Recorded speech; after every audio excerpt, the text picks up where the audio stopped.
My scarf is at the ready, but as it's too warm this spring summer for a scarf, I've just got my socks at the ready as well. That's right, the Elizabeth line Crossrail purple train, Cross Eliz Perp, is coming. TfL announced just a couple of days ago that it's finally opening on Tuesday, May the 24th. Off the back of that, I tweeted out this map to try and explain what was going on. I've printed it out here. And TfL even put out a page called Everything You Want to Know, but it seemed that there were more questions than answers going round. So I put a tweet out yesterday saying, send me your questions and we'll try and answer some of your questions. I have them all written down here. We're going to get them through all in 10, 12, 15 minutes and explain everything you need to know about the opening of the Elizabeth line. Okay, so when it opens, yes, it's not going to be a full service. This is the main thing, which is represented by those two connector blobs, which I've put there on the map at Paddington and Liverpool Street. Currently, out west, you've got Paddington to Heathrow and like Maidenhead and Reading services running under the brand of TfL Rail. And then out east, you've got TfL Rail services. The purple train's already running from Liverpool Street out to sort of like Brentwood and Shenfield out that way. Those are currently TfL Rail. On Tuesday, May the 24th, those will be rebranded, coloured purple and turned into the Elizabeth line. And on the same day, the new section, as per the map, will open between Abbeywood and Paddington. But they will initially, and that's the key word, initially run as three separate services. That is not the long-term intent. So for people saying, can I take a train straight through from Reading through to Tottenham Court Road yet? No, not of Tuesday, May the 24th. You can't. Will you have to change at Paddington? Yes, you will. Will you have to change if you're coming in from Shenfield and you want to go all the way through to, Paddington? Will you have to change at Liverpool Street? Yes, you will. Just initially, they're just opening up the Paddington to Abbeywood as a new separate bit first. So think of it as three separate railways, but under the same brand. And you will have to change at Paddington and Liverpool Street. Until when? Great question. They're just saying at the moment later this year. I suspect around October, then through services will then start to go all the way through and the changing at Paddington and Liverpool Street won't happen. Now at the moment, to change at Paddington, people are asking, great question if you asked it, how long would it take to change? Well, annoyingly, the purple trains, TfL Rail, come in at Paddington on the higher numbered platforms like 11, 12, 13, 14, and you'll have to exit the gate line, walk all the way across the concourse out to the southern entrance and then down the platforms to where the core Elizabeth line Crossrail trains will start. I think I'm quite a fast walker. That would take me 4 or 5 minutes. I think you should do it in about 7, 8 minutes. Plus, if you've just missed a train and they're every 5 minutes, you might have to then, it could be like a 12-minute gap in between you arriving at Paddington and departing from Paddington. We don't know. We'll find out. We'll find out on day one when I'm there how long that's going to take. The same, annoyingly, applies at Liverpool Street. Again, the TfL services, Elizabeth line on the high level, arriving on the higher number platforms up by sort of 15, 16, 17. You then have to walk all the way down the Liverpool Street concourse, go through the main London Underground gate line where you go if you're catching, say, the Central line. You go through that gate line, actually sort of in front of you to the left is where the subsurface, Circle and Met lines are. And then you go around to the right to go down those escalators to the Central line. At that point there, don't go down the escalators. There's a new set of doors and a new way through, which then take you to new escalators, and that will take you down to Crossrail Elizabeth line. Again, I think that'll be like a 5, 6, 7 minute walk for an average person. Allow yourselves 10 minutes for that interchange.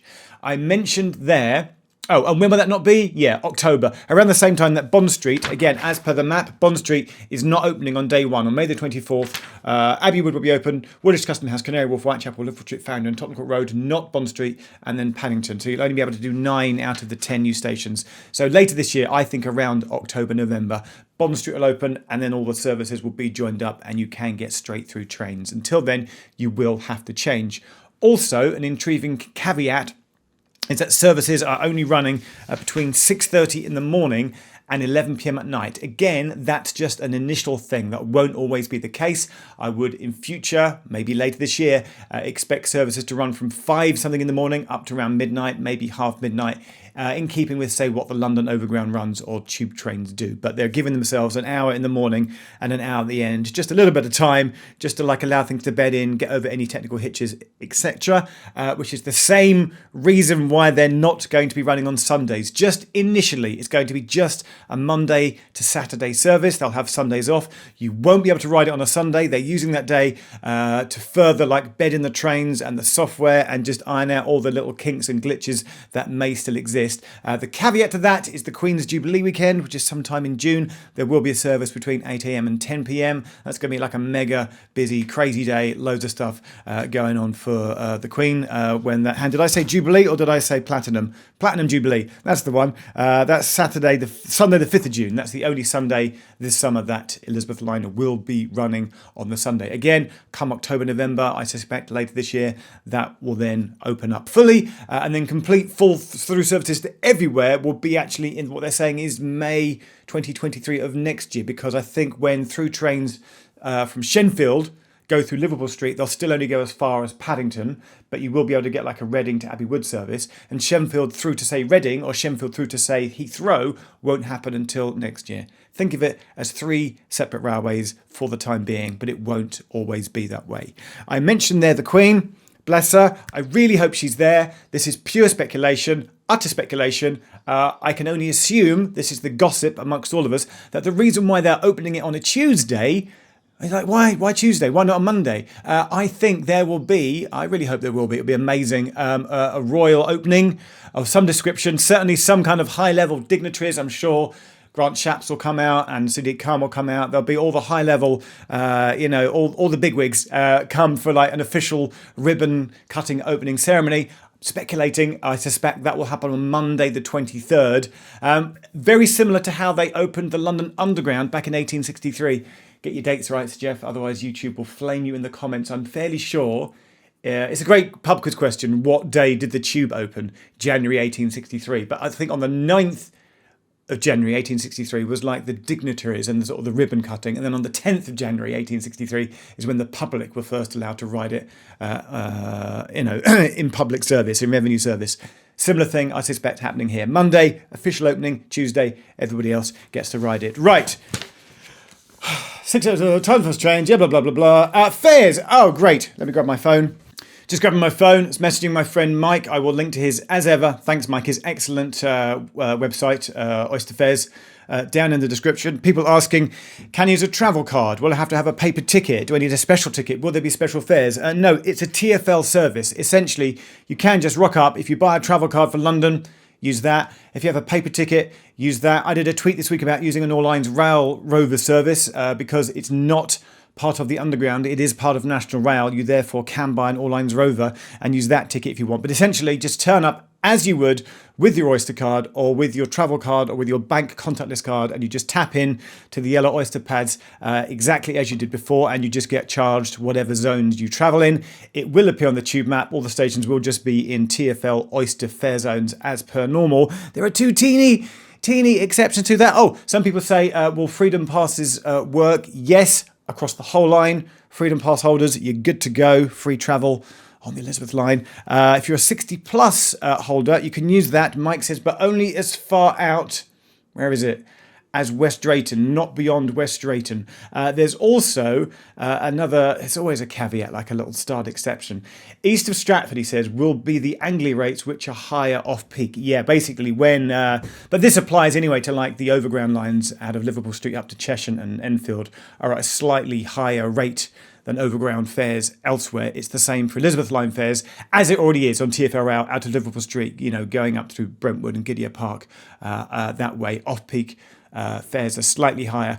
The way to get around it, just check the TfL page, Single Fare Finder on Mike. Again, link in the description, has a Single Fare Finder page on his website. You can check his page there. But essentially, just rock up, bring your contactless card or bring your Oyster pay as you go or your travel card as per normal, and that is fine. It is just like riding the Tube, but it's not the Tube. Some people asking about, it's only 12 trains an hour. Yes, again, this is just an initial thing. They'll be turning back trains at Paddington. There will be staff on the platform reversing trains. There is an automated reversing loop at Paddington, which I believe they're still trying to get working. And in the future, when the service is fully up and running, it should be a train every 2.5 minutes, like 22 or 24 trains an hour through the core section. Someone was saying, Jeff, are you frustrated that it's late? No, I'm thrilled that it's here at last. I'm so excited with all my purple merch, which we'll get to in a second. I often cite the case of the Jubilee line.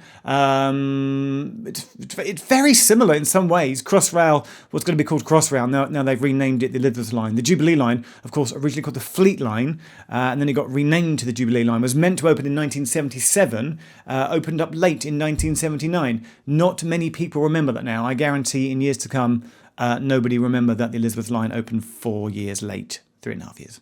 Or will they?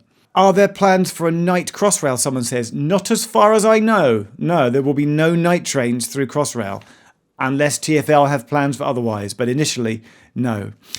People asking about bikes. Can you take bikes on it? No, you can't. Remember, it's not an underground line, but in the same way, in keeping with what TfL have for the rules about tunnels, did you know you are allowed to take bicycles on the London Underground, but only during off-peak hours, so not in the morning and evening peaks, and only in cut and cover sections, i.e. where the District line or the Met line is above ground, and not in tunnelled sections. Basically, it's a safety thing. If the fire brigade have got to get down there in an emergency, they don't want bikes down in tunnels, so bikes will not be allowed in the tunnelled section of the Elizabeth line. Whether you're allowed to take them on the overground parts.